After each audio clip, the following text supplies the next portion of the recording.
when you start talking about like thousands of orders per day, that's when you need the robotics and you need the expert team.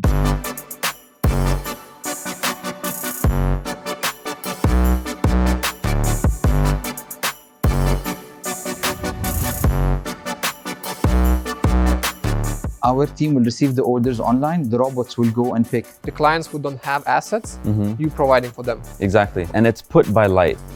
That is a system developed in Switzerland. Especially with startups, they need to be perfect with the orders. We do have a priority system where we say, these items are very important.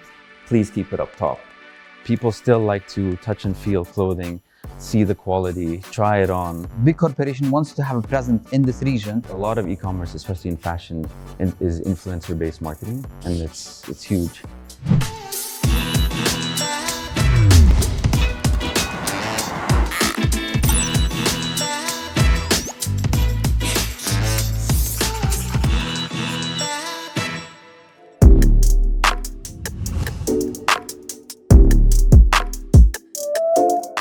Welcome to another episode of. Guys, did you know that UAE shoppers are among top spenders online? And that's one of the reasons why e-commerce market are the fastest growing. Well, we even have Dubai e-commerce city, dedicated free zone for this industry. But today we are in Qouz. We are visiting RoboStores, a fulfillment center. They heavily invested in automation and robotization. I'm super excited to find out more. Let's check it out.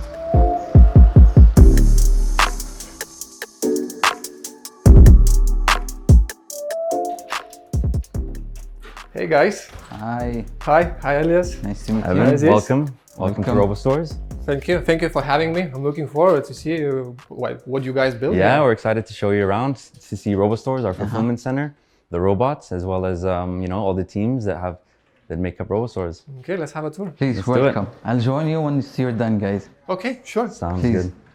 Okay, just a small note. So RoboStores is part of Fanar Group, which is the umbrella, the mother company. Under Fanar Group, we have Karmatech.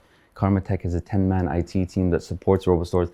Honestly, we would get nowhere without them. They're really helping us with everything. Integration, IT, systems, you'll see all that when we step inside. And then we have Franklin here. Hey. Franklin is the eyes of our company. He sees our retail locations in Dubai Mall, in Wafi Mall, Atlantis. He also oversees the full RoboStore, as well as the warehouses across the street. Before we enter RoboStores, our four services, our main services, we like to say, we're the e-commerce solution from S to C. So we start from the supplier, we bring all the goods in logistically, house it, take the photos of it, fulfill it to the customer. So it's kind of a simple way of describing what RoboStores does in four main services. Full ecosystem. Yeah, exactly. All right, let's check it out. Let's go.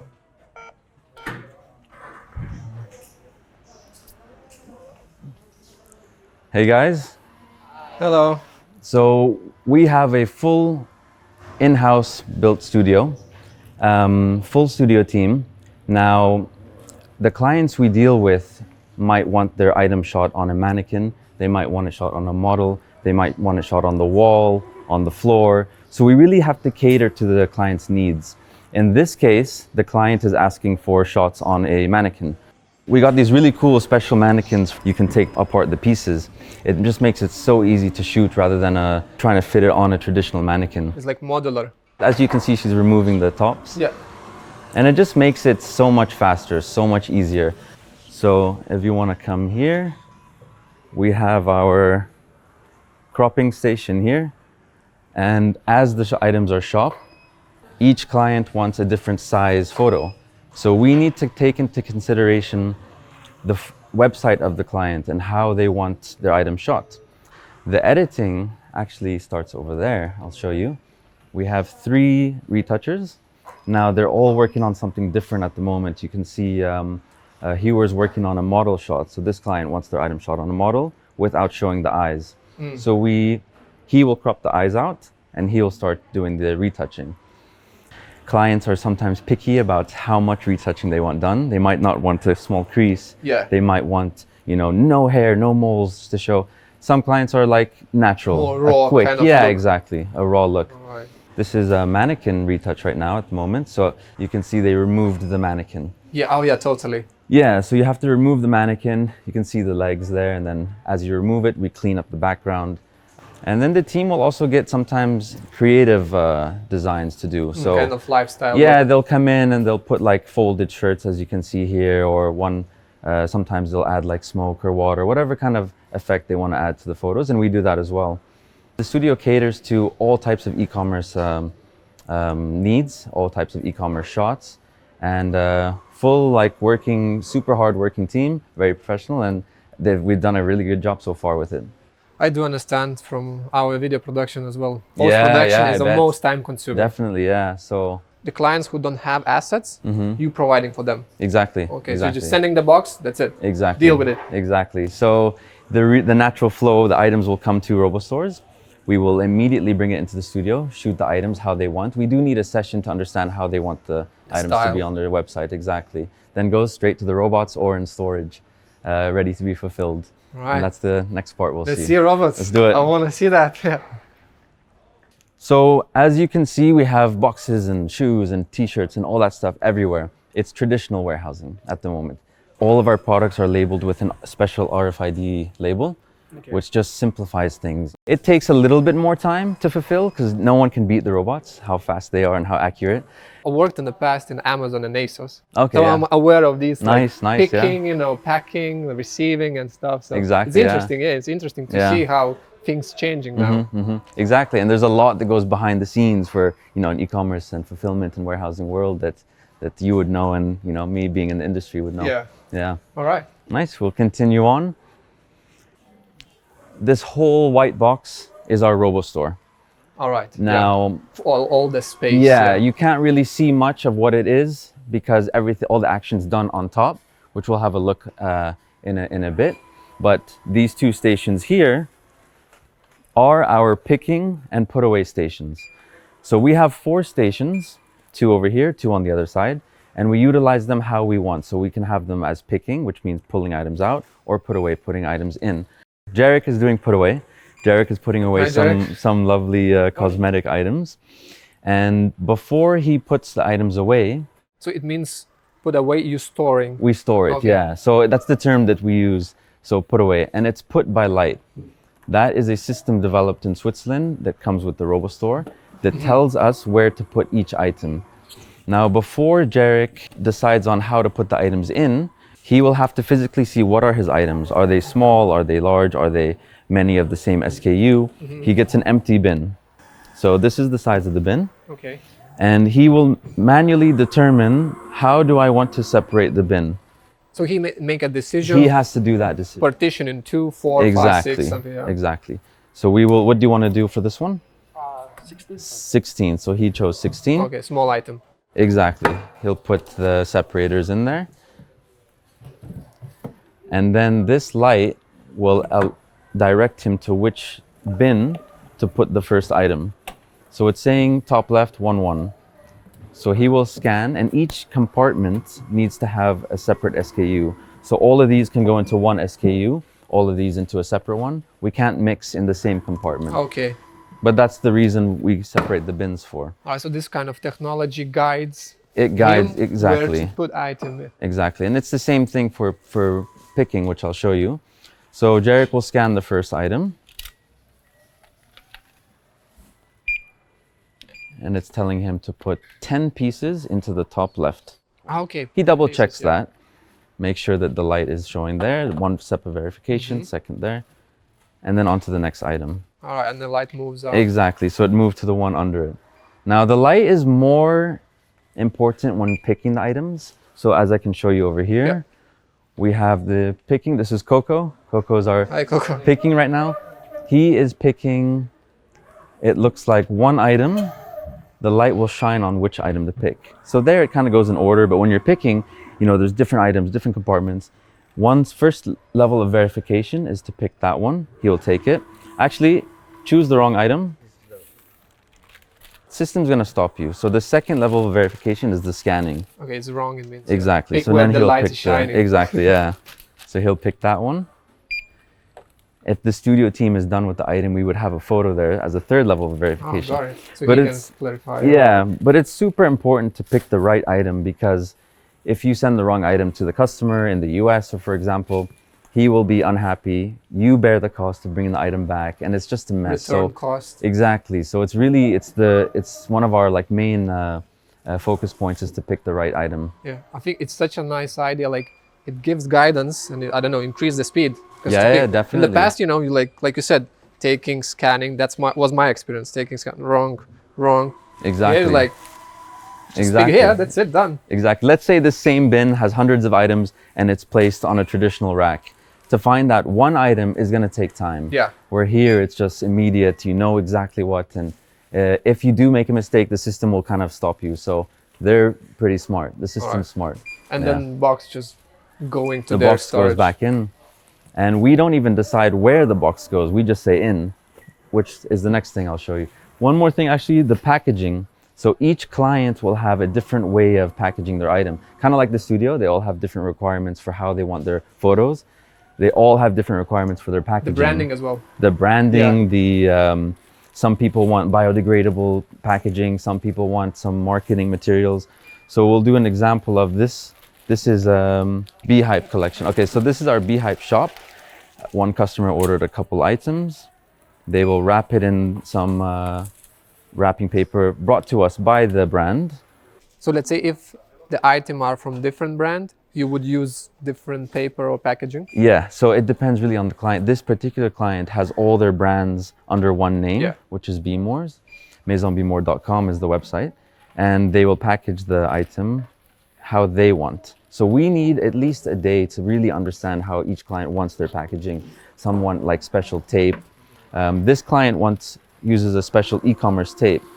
This e-commerce tape is unlike traditional tape that you can take off and Okay, put yeah. back on. Once you pull this e-commerce tape off, you cannot put it back on. So it gives the customer satisfaction and comfort knowing that it was not tampered with or anything. Yeah. So this client has the item put into paper, and then they have special boxes.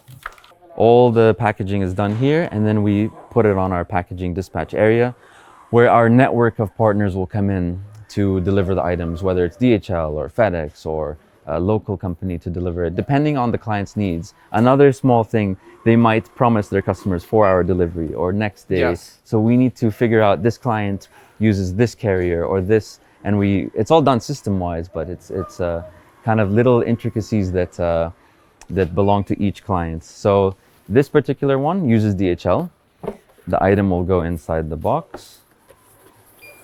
The box gets closed. When the customer gets the item, Yeah. it's kind of like he just went to their shop. From- That's okay, their concept. coming from the shop kind of exactly. idea, yeah? Because they do have a shop, Beehive in Dubai Mall. Physical as well. Yeah. So they're trained to know every single client's packaging needs and details. All right. Yeah, and we'll see the robots Let's next. go. Thank you, guys. Thanks. We decided on this size for the RoboStore, where if we do need to increase it, it's like Lego. We can increase it even 1 meter. We can increase it that way. We just Wider can't go shelf. high. Exactly. We can go wider, longer. And now for the exciting part, our logistics team sits upstairs. They have the best view Okay. because they sit next to the robots. As you can see, these are the robots. Okay, that's the magic. This is the magic. This is where it happens. We have 5 of them, numbered 1 through 5. As you can see, number 5 right now is where Coco and Honeyleen are. They're the ones who are getting the bins to the pickers and the put away people. So the pickers will put the orders that they need for the day. Number 5 and 4 are fulfilling the orders. Number 2 is digging them. He can't physically turn around to the drop boxes. So he's considered in this case a helper. He'll dig the item. It could be layered down. So other robots, if they're not busy, they'll see that he's busy, they'll help him put it back. All right. So that's Teamwork. yeah, exactly. It's all teamwork. It's really something special that they do. So they also learn. So there's machine learning to it. If they notice that something keeps getting ordered that's down low, Yeah. when they're off, when they're free, could be 3 in the morning, they will start to shuffle those items up because they don't want to have to dig Waste them time. and waste time. Exactly. So they do that by themselves. We do have a priority system where we say, these items are very important, please keep it up top. If it's okay. up top, it takes 29 seconds to bring the item to us. If we put a low priority, if we see something's going to stay for a few months, it will see that and keep it low. But they're constantly shuffling the bins. They do what they know where to place them and how to keep it so it's the most optimized location. Interesting point what you mentioned, that it's like algorithm learning, which is, I don't know, most famous, biggest frequency of the item putting up. Yeah, definitely. And it's just machine learning. They're constantly learning, and the only way we override it, if we say this is important or this is not an urgent item, it will keep it down. You can kind of see their future paths as well. Okay. So it's just so they don't, bump into each other, and shows us where they're heading. If we do see the need to add another one, we can add another robot. Okay. We wouldn't need to add another station. So there's 3 charging stations on the right, 2 on the left. Now, you would think that it takes a lot of energy, each one, seeing this, but each robot takes the same amount of energy as a toaster, like a household toaster. So it's like really energy efficient and saving. Doesn't take energy bills not high at all for these. Yeah, because basically they're just gliding on the rails. Yeah. Is the average time how long it takes to take the item and bring to the picker? So it's 29 seconds if the item is on top. And that's it. It can go up to a minute depending on if the robots are busy, if the item is kind of low. So you can see an average of 35-40 seconds. Okay, and the speed is important. Yeah, speed's important. Yeah. The other thing is these guys don't take breaks, they don't sleep. So employees of the year, these 5. So yeah, you're running this 24/7. Yeah, it's 24/7. So at the moment we are open till around 7 p.m. But if we see a need, if customers require more fulfillment, we will stay open, and these guys obviously do their thing when they need to. If an order is made at 1 in the morning, they'll at least prepare the order, bring it over there, tell our pickers wake up and see, okay, there's an order, so it will be instant to bring it down. Okay. Yeah. Nice. Yeah. Amazing. So we have a new concept kind of for our websites and our clients that are only e-commerce. Most of them won't have a presence in a physical retail shop. They won't have a physical retail location. So we find that people still like to touch and feel clothing, see the quality, try it on and whatnot. So what we have is a concept across the street that we call it Beehive Studios. Now our clients can rent a space there and kind of display their items as a pop-up. Okay. So they can say, I'm an e-commerce website. I have a location that is a 5-day pop-up, come and see my items, you can purchase it, try it on, get a feel for the brand, meet the owner. So it's a nice kind of idea and people love it. They're super happy to be able to have that. So what's the reason? Is it to test the market or? So it's to sell the items as one, to test the market, to allow people to get educated of their products. Some people aren't always 100% sure they want the item just by seeing it online. And if you also have a retail location, it gives you credibility and that you have a good presence in the market, and it's just really to get them in person. A lot of the companies we work with are startups, so it's nice to really come in and see the brand, meet the owner. But it's these 2 warehouses really close to us, so it kind of makes sense even logistically. They say they want a 2-day pop-up, we just bring the items from here to bring there, the stuff, display it. It's really cool, like the graffiti on the walls. Yeah, colorful. we wanted to bring some life to the area, Qouz. So we did this whole section over here, and then after you. All right, thank you. So at the moment, we actually have a client setting up for his pop-up. So he's doing some kid items for his brand and his website, and we allow them to display however they want. So they get the space, they can display it on the walls over here through our container. We give them that freedom. Okay. And at the moment, he's going to do a 5-day sale. So we wish him success. Right. So how, just circle back to this, how are they bringing traffic, for example, to that's kind of location? It's kind of left up to the client. So it's a good question, because they're startups. They might not have a big client base. So they have their own marketing strategies. I think in this case, they're going to use influencers. Okay. A lot of e-commerce, especially in fashion, is influencer-based marketing, and it's huge here. Okay. We have an extra space here needed, if needed for the clients, but we kind of kept this for our retail shops. So it's for our own Beehive shop. It matches our shop in Dubai Mall. we brought this container in. This container we've converted it to a couple changing rooms. Need in case the event people, the customers need to try something on. Try it out, yeah. Exactly, yeah. But we hold all kinds of events here. We have dance classes. We've had some comedy shows here. We're just trying to utilize it in a different kind of way. Since we're a warehousing fulfillment center, let's try something cool and different with it. Nice. Yeah. You guys building all ecosystem around. Yeah, really. exactly. That was the idea. Exactly. All right, great. Thanks a lot. Yeah, you're welcome.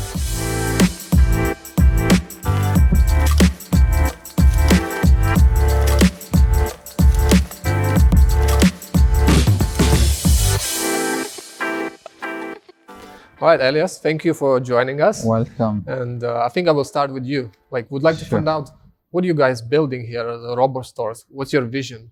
Okay, RoboStore is an automated fulfillment center. We're actually building something that can help startups to be able to have a presence in the market.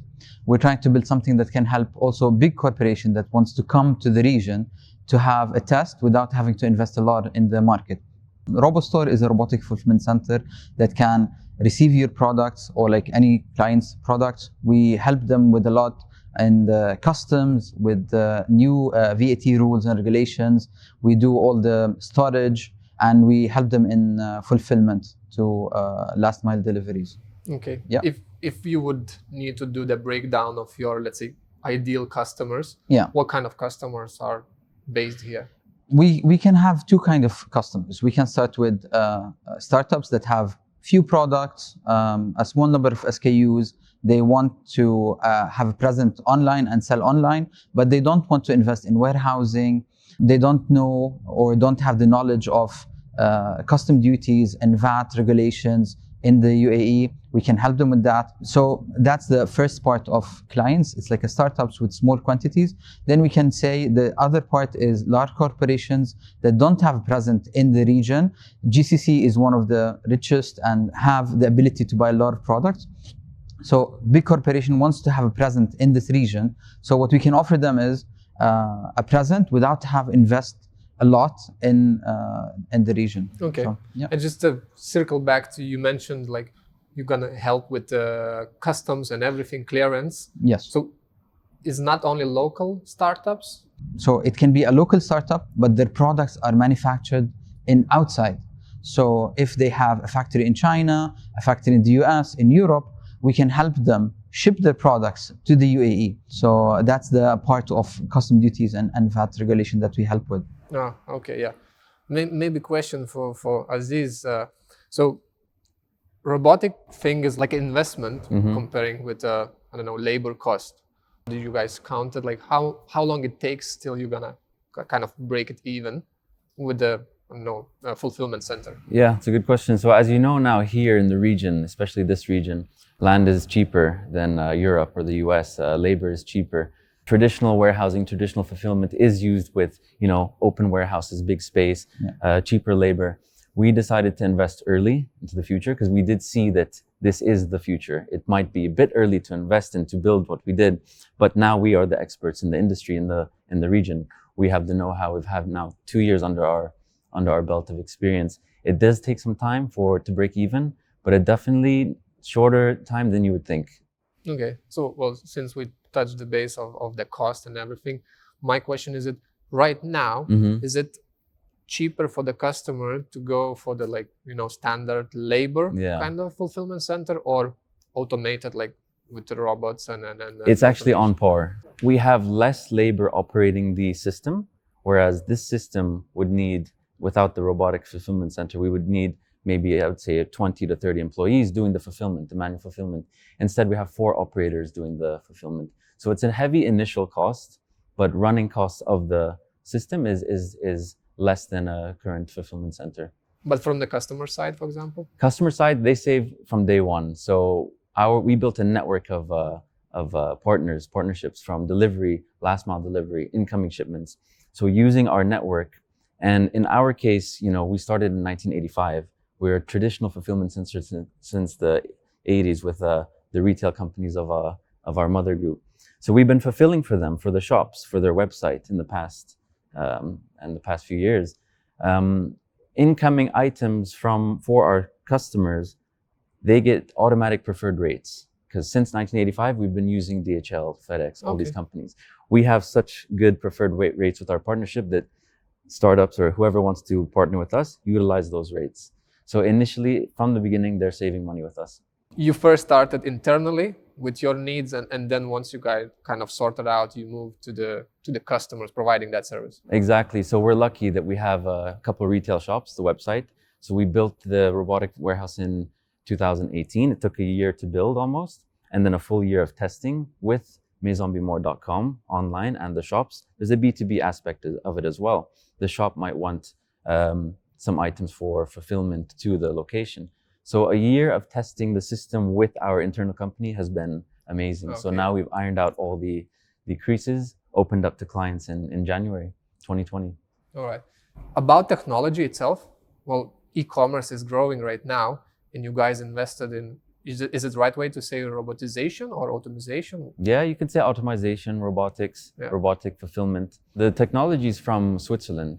So the minute we get the order from the supplier, to have that full process to input the items into our system, to connect the customer's website to our system, to fulfill to the customer, to the client's customers, when I say the end user on the e-commerce website. So all of the technology has allowed us to be super accurate, super fast, and super seamless. Okay. Which one can name technologies? I don't know, is it that technology have a name in the industry? Yeah, we have so we have the RFID technology for the labeling. It's radio frequency ID for each item. We put the label on, and it allows us to be super fast and accurate with the scanning. We have the technology developed for the system, for the robots, called Sync, and it's just an internal system that communicates with our internal ERPs, and that they talk to each other, allowing for the full operations. So let's say startups thinking about, fulfillment center. What's the main key things that they would need to prepare in order to have, best experience for automated fulfillment center? So to have like a trusted website and it's easy these days with Shopify and WooCommerce to have a platform to be able to put your products there first. Yeah, that's number one. Okay. Number two, we can say the product and the idea. They should have an idea of a product they think it's gonna sell. There's so many ideas out there, so many types of products, and RoboStores can help with the testing. So instead of hiring a studio team and a warehouse and kind of internal team to really develop your product and your website and whatnot, you can partner with us and test and see if it's gonna do well or not. At that point, you can start to grow. Okay. Yeah. So research can be done with you together, yeah, for sure. Say? Yes. Yes. Every time the product comes in, we know when did it come in, how long it took for us to receive it, how long it took for the client to receive it for the end user. This also gives a lot of information for our customers, for our startups, to understand the market, understands the need and the demand. That will help them also in like reordering and restocking their brands. An interesting point, what you mentioned is like a data. Yes. What kind of data are you providing to, let's say, to your customer? We can provide all kind of information about the peak time of sales, the best-selling product, best-selling category, best-selling color, best-selling size even. When your clients are buying these products, are they buying it during the night, during the day, which region and which age group is buying this? So we can support our startups with a lot of information that can help them not to spend too much money on the wrong products, instead spend money on the product that will sell and gain them a profit. Kind of report. Yeah. Yes. Right. About e-commerce future itself, maybe from technology side or from the regional, where it's heading, what we can face? How it's heading in a direction that the customer wants their item as fast as possible. So it started with few days, then next day, then 24 hours, then 12 hours. Now you see up to 2 hours, which is really crazy. And if you really think about 2 hours, you need some seamless process, something like RoboStore, to really kind of make sure that it can get to the packaging as fast as possible, then to the customer as fast as possible, delivery. So building a network of last mile deliveries, whether it's your own fleet or partnerships, can allow for that. And we have to kind of chase the demand of customers. People are expecting fastest deliveries, and you can lose sales if you don't offer quick delivery. So that's one thing that everything's moving towards at the moment. And maybe next time we'll see 1 hour and then half an hour and then maybe instant one day with 3D printers. I'm not sure. Drones. But, yeah, drones. We're talking exactly. about this future, drone delivery. And stuff. Exactly. Our vision also of the future of RoboStores is to build multiple centers, multiple RoboStore locations throughout the MENA region. Now, if we see certain startups, their demand is mainly in, let's say, Saudi Arabia or Egypt, we would transfer some of their stock from here to that location to be quicker, cheaper for delivery. And it kind of makes sense to kind of have RoboStores in different locations depending on client demands and markets. And sometimes it's a testing period to see where the demand is coming from. We shift their products to that location. Okay. Yeah. You mentioned as well like 2-hour delivery. Is it happening already? It's happening already. We are able to do it. It can be a little bit costly, but companies have minimum orders where if you order above this amount, delivery is free. So we're able to offer it within the city at the moment. It's happening through other e-commerce companies. It's rare. I think 4 hour is kind of the fastest, but 2 is now the new fast. Okay. And what's the biggest challenge, for example, to fulfill 2 hours order? We use technology to help us fulfill that fast. We're able to see what is the fastest route. The driver will have multiple packages. So which ones are priorities? Some are 2-hour delivery, some are 4 hours, some are next day. So he has to prioritize those. We use technology to help guide the driver to the fastest route. Packaging team is immediately aware that this package is express. So awareness of the teams, technology allows us to do that. Okay. For example, what is a bottleneck? Like how fast you can prepare the packaging for the delivery guy from the moment somebody clicked buy? You want to take this one? Yes. So usually it takes us 20 seconds to get the order picked by the robots. So once the order is done, robots receive the order, 20 seconds to pick the items. Then the packaging, depending on the packaging time, depending on like the size of the package and everything, and the branding and everything, yes, it will take like another 10 to 15 seconds to pack everything, because our team are experts in like doing the packaging. I would say that the only problem might be is the volume of orders. So if you receive 10 orders, it's easy. But when you start talking about like thousands of orders per day, that's when you need the robotics and you need the expert team, because anyone can do 10 orders per day, but no one can do 5,000 orders per day without having any issues, because any problem happening with the wrong product, meaning that someone did a mistake with 2 orders because he switched pieces or he forgot to put something, that will mean an unhappy client. That will mean an additional cost of sending someone to collect that, an additional cost of customer service, and the most important part is the unhappy customer that received something he's not supposed to receive, or he didn't receive his product on time. Especially with startups, they need to be perfect with the orders, because it depends on how good their products are being delivered, because the client will have this good experience. He will share his experience with other people and he will go back and buy. So that gives a big push for startups to have like bigger clients. Well, competition is high, so perfection is the key. Yes. Exactly. We spoke about returns and other aspects. Do you have a percentage data, like how many items are returned? Let's say clothing, I believe, gets more returned. Yeah, so that's a good question. If it's returns because of sending the wrong item, we're at like a 99.9% accuracy there because of the technology we have that allows us to send the right item. The wrong size is the main thing that we see. So someone might order a large, but all different brands have different size larges. So that person might be a medium or an XL. So we see a higher than usual for clothing returns. Let's say how many percent? I would say maybe 1 out of every 20, so 5 to 10% maybe is returning. And let's say comparing with jewelry, for example. Much less, maybe 1% is going to return, even less than 1%. When we see accessories, most accessories, and when it comes to cosmetics and whatnot, aren't able to return that, so that's a 0. But in terms of jewelry and in watches Exactly. and that kind of stuff, it's usually very low. Yeah. You need to be accommodating to the customer. You need to really like allow them to exchange and be open to giving them what they want, so you retain them and they reorder. If they have a bad experience now in e-commerce, they're not coming back. All right. Yeah. Well, great. Thank you guys for first of all, Aziz, for the tour, and then for the insights. Appreciate. I wish you all the best. Well, thank you for having us. You're welcome here anytime. Welcome. Thank you. Great. Thank you. I'm so grateful that more and more brands are welcoming us, showing around and telling their business stories.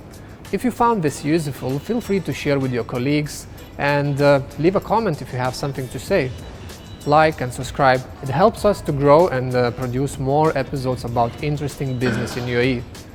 I will see you next time.